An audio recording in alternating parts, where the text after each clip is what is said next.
Welcome back to the IU427 garage, everybody. Today we're going to actively see why we have multiple projects in the shop.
You guys hear me talk about it all the time when I'm talking about a video, and I'll say, this is why we have multiple projects in the shop, but you never really witness it. I just kind of work the videos around it. But today, because I was trying to stay busy on the Coupe, I ran into a snag. I'm stuck. And even though after, I don't know how long it's been, 12, maybe 13 months, of waiting for all of the air conditioning stuff, I finally got all the air conditioning stuff. The previous builder of this car had it, even though I've been asking for it, and I've been told multiple times he can't find it, he doesn't know where it is. He found it all. So I believe everything that we need to complete the air conditioning system should be in this box, and then we've got some tubing there and some tubing on the ground. So even with that, I haven't really been able to do a whole lot other than dismantle the side of the footbox. Someone, I'm assuming this previous builder, had decided to completely close in the passenger footbox, and I'm not exactly sure why. They did install bulkhead fittings for both the AC and the heater core, and I'm going to tell you why I think that's a bad idea, but let's look at this first. So I had to pull off the panels because both the front panel here and the side panel here were installed, and the fittings that are for the air conditioning system are behind here.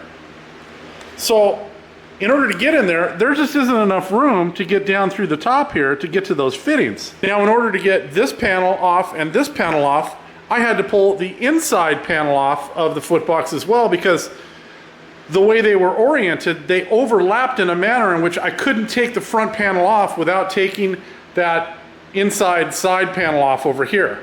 And so it really turned into a lot of extra work for me. But when you take over a build, these are kind of some of the things you're just going to have to deal with. Now, I'm not pissing and moaning about it. I get paid for this. But this is why I always tell you in these videos to really check your panel overlaps. Not only just so that they're aesthetically pleasing when you're looking in at them, but that you have a way in which to access stuff later if you have to pull a panel off. Now on the Coupe, once the bonnet goes up, all of these panels are accessible. Where on the Roadster, the body stays in place and you really can't get to these, even with the Mark V. It's going to be much easier for us to address this now than to wait and deal with it later. So I've got these panels off and I've got them kind of just laid back here, but you can see the bulkhead fittings that we have here, and I believe these are for the air conditioning. The other bulkhead fitting is on the other portion of the side panel, and those are right there. Now, here's the reason I think they're a bad idea. Every time you add a fitting, and I've said this I don't know how many times in the past, but every time you add a fitting to a piping system or a hose system like this is. You're adding a point of failure. So those bulkhead fittings are gonna add 2 points of failures that, in my opinion, we just don't need. It will be much easier just to run the air conditioning hoses and the heater core hoses directly from the AC unit out to where they go under the hood. Now, you're gonna say to me, well, Frank, what about where they pass through the panel? Aren't they gonna get damaged because they're rubbing against the metal? Well, in those instances, what I generally do is I use a grommet. A rubber grommet's gonna go a long way in keeping those secure. Now, the pipes are gonna move around, or the hoses are gonna move around. But think about this. Generally speaking, as a rubber hose gets older, it actually gets harder. And in my opinion, it's less apt to rub through as it gets older. And if it gets to the point that it's going to start to leak, chances are the hose is going to need to be replaced anyways, because where those connections are made at the heater core and where those are made on the engine block or at the engine, they're going to start to check, and you're going to see that those hoses need to be replaced. So, you know, I don't see the need for bulkhead fittings. I see everybody putting bulkhead fittings on it like everything nowadays. Everybody's putting bulkhead fittings for their brake fittings and their braking systems. They're putting them in for their hydraulic clutch. They're putting them in for, you know, the reservoirs for their brakes. And I don't see the need for it. I would just as soon have one connection on each side of the hose and be done with it. But that's my personal feeling. You know, I'm the keep it simple, stupid type of person, where I want everything just to be as easy and as straightforward as possible. So, you know, if all you're going for is looks and you don't care about reliability, or you care about reliability less, you know, maybe the bulkhead fittings are for you. We're going to use them here. I'm not happy about it, but this is not my car. What we're going to end up in the AC system is we're going to have lines crimped with 4 more connections, or four in total, 2 on each side, than we would have if we just went directly from the evaporator out to the other side of each hose, whether that be the system dryer or whether that be the compressor or the compressor. So I have a hard time with these bulkhead fittings because I just don't see a need for them. If you look at the OE, you're not going to find a whole lot of bulkhead fittings other than possibly a electrical connector for like the entire engine. So like I said, I'm not a fan of them.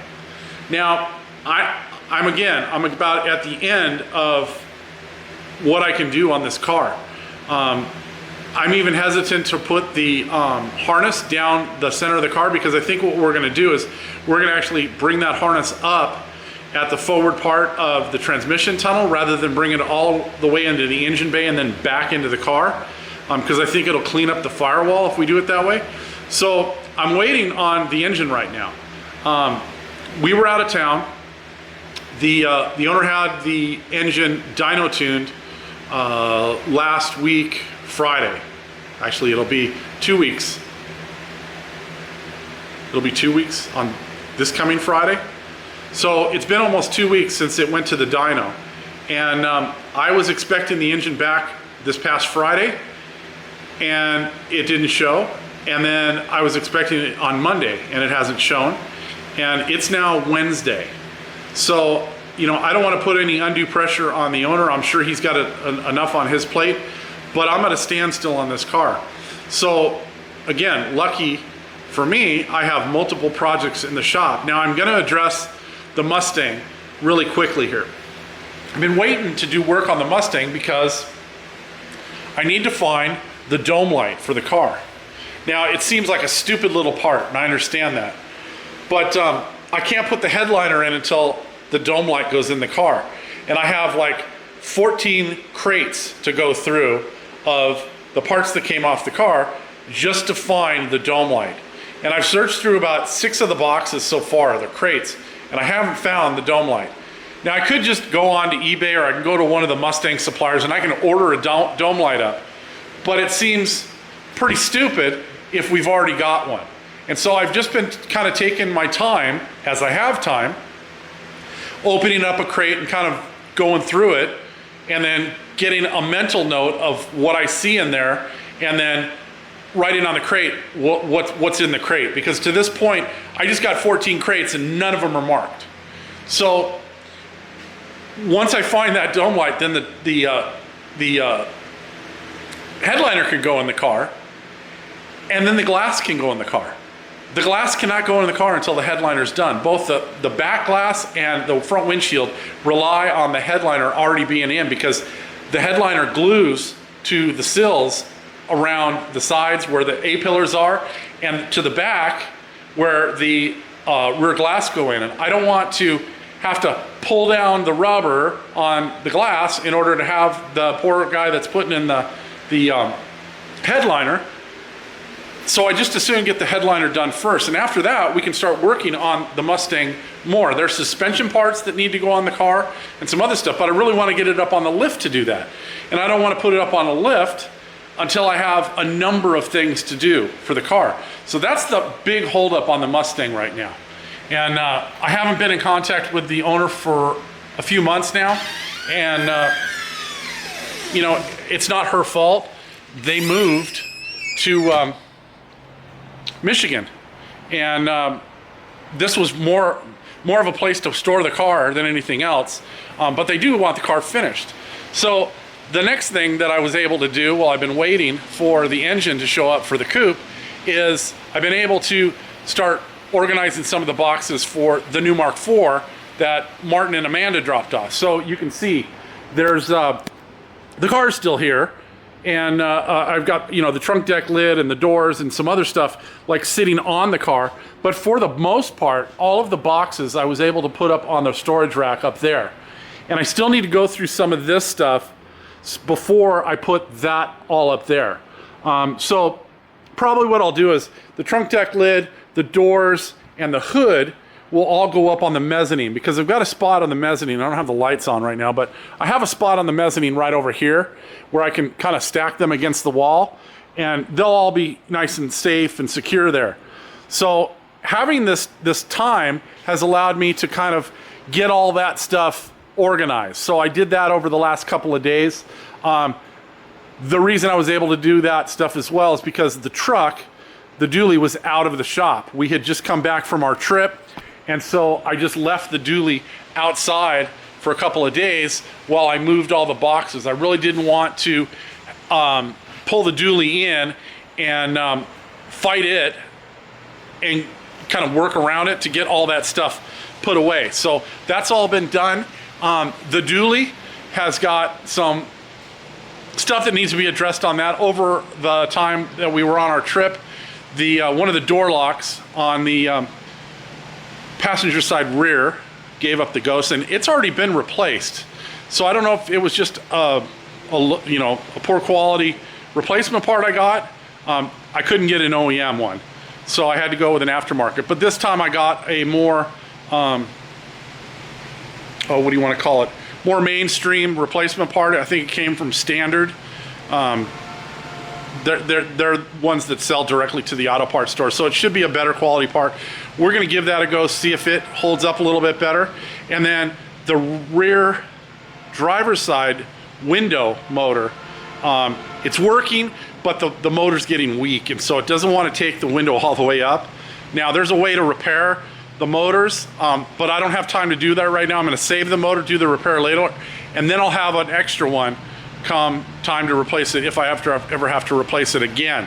I've done that with the other two motors that I have. So I've replaced the driver's door window motor, the passenger rear, and now this will be the driver's rear. So I saved all the motors, and I'll address those later, but that's fine. And then we're in the midst of packing up the truck for our next trip to Oklahoma, which I hope is going to be the last trip that we do this year to Oklahoma.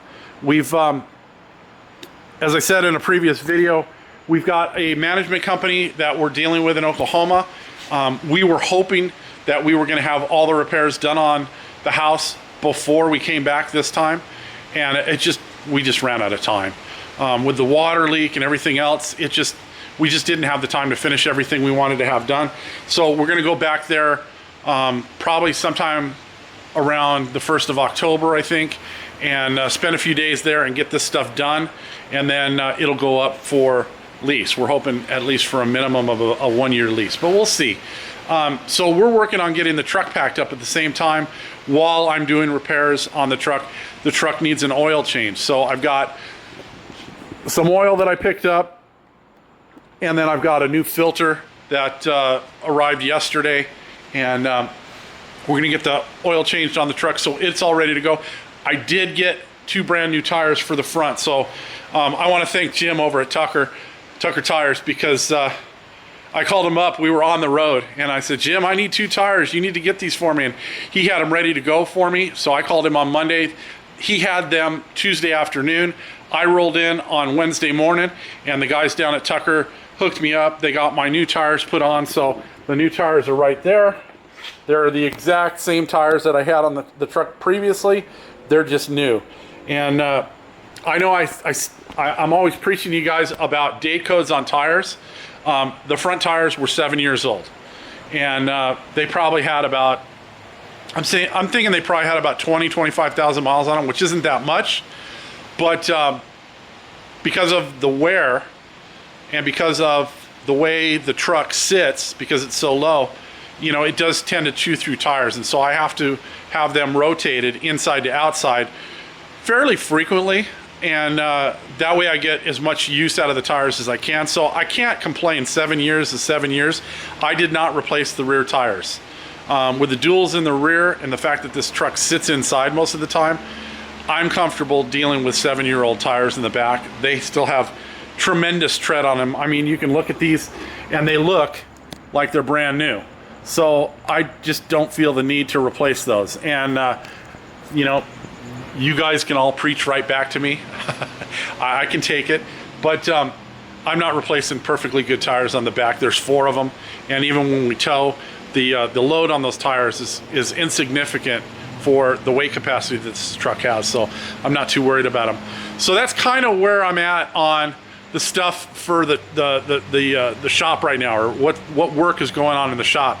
I'm just thankful that we have the 3 projects in the shop right now, because it just gave me the opportunity over the last couple of days when I couldn't work on the Coupe to kind of pivot, get some boxes put away for the new Mark IV, and then I was able to go through, I don't know, I think it was 3 or 4 of the crates that came with the Mustang project.